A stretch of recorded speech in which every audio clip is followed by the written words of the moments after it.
আমরা শ্রীলঙ্কা এয়ারলাইন্সকে টাকা দিয়েছি, আমরা ইমারাতকে টাকা দিয়েছি, আমরা ওদেরকে টাকা দিয়েছি।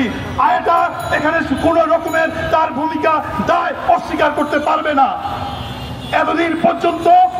এতদিন পর্যন্ত আমরা করুণ দশায় ফ্লাইট এক্সপার্ট থেকে এখন উঠতে পারি নাই, এখন আরেকটা মধ্যে আমরা পড়ে গিয়েছি।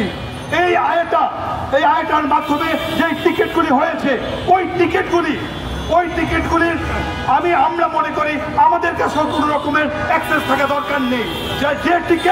যার টিকিট মালিক সে ছাড়া কেউ এই টিকিট রিফান্ড করতে পারবে না। আমার কথা হচ্ছে, যার টিকিট মালিক সে, তার কথা ছাড়া ইউএস বাংলা, বিমান বাংলাদেশ এবং কি আয়াটা থেকে ওই টিকিট রিফান্ড করা যাবে না। যদি এই সিস্টেম করা হয় তাহলে আমাদের মতো ব্যবসায়ীরা মানুষের সেবায় নিয়োজিত থাকতে পারবো। দেখুন, আমরা পালিয়ে যেতে আসি নাই, আমরা এখানে দাঁড়িয়ে আছি লক্ষ টাকা লস খেয়ে। একজনের 1 কোটি টাকা, আমার নিজের 45 লাখ টাকা, ওইদিকে আরো কতজন আছে ওনাদের অনেক টাকা। আমরা কিন্তু চলে যাই নাই, আমরা কিন্তু দাঁড়িয়ে আছি বাংলাদেশের মাটিতে। আমরা দাঁড়িয়ে আছি এই প্রেস ক্লাবের সামনে, আপনাদের সামনে। আমরা কথা বলছি, আমরা কথা বলতেছি। কেন কথা বলতেছি? দেশের সাথে, ওই মানুষগুলির সাথে আমরা কথা বলতেছি। আমরা কিন্তু পালিয়ে যাই নাই, আমরা এই ব্যানার নিয়ে আপনাদের সামনে দাঁড়িয়ে আছি। কেন দাঁড়িয়ে আছি? আমাদের মধ্যে প্রতারণার কোনো রকমের চিটাপুটা আমাদের ভিতরে নেই। আমাদের সৎ সাহস আছে, আমরা সৎ মানুষ, তাই আমরা সৎভাবে এখানে দাঁড়িয়ে আছি।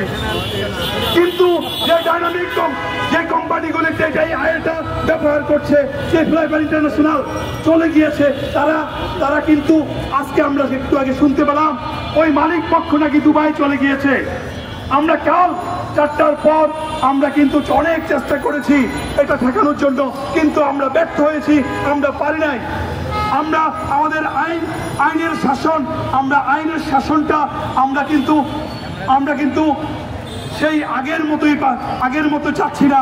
আমরা যে একটা সুশাসন, সুব্যবস্থা, যে ব্যবস্থার মধ্যে বাংলাদেশ এগিয়ে যাবে তার সুনামের সাথে, বাংলাদেশ এগিয়ে যাবে তার স্বপ্নে, বাংলাদেশ এগিয়ে যাবে তার প্রেক্ষাপটে। একটা ছোট্ট আজকে একটা কাহিনী বলি, সত্যি কাহিনী। একজন লোক সেই হাজীগঞ্জ থেকে এসেছে, চাঁদপুর হাজীগঞ্জ। ওনার 11টা টিকিট, ছোট্ট একজন ব্যবসায়ী। সেই লোকটা আমার কাছে কানে কানে বলতেছে, ভাই আমি যদি এই টিকিটগুলি না দিতে পারি তাহলে আমি আজকে 5তলা থেকে লাফ দিয়ে আত্মহত্যা করা ছাড়া আমার উপায় নেই। ওই লোকটার কথা আমরা কি বলবো?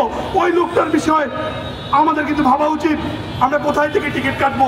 আমাদেরকে সেই সুনির্দিষ্ট একটা তালিকা বিমান পর্যটক থেকে বা সিভিল এভিয়েশন থেকে আমাদেরকে দিয়ে দেওয়া দরকার। আর কথা বাড়াচ্ছি না, আপনাদের সময় নষ্ট করছি না, অনেক কথা হয়েছে। আপনারা আমাদের এই কথাগুলি প্রকাশ করুন, আমাদেরকে বাঁচান, আমরা বাঁচতে চাই। ধন্যবাদ সবাইকে।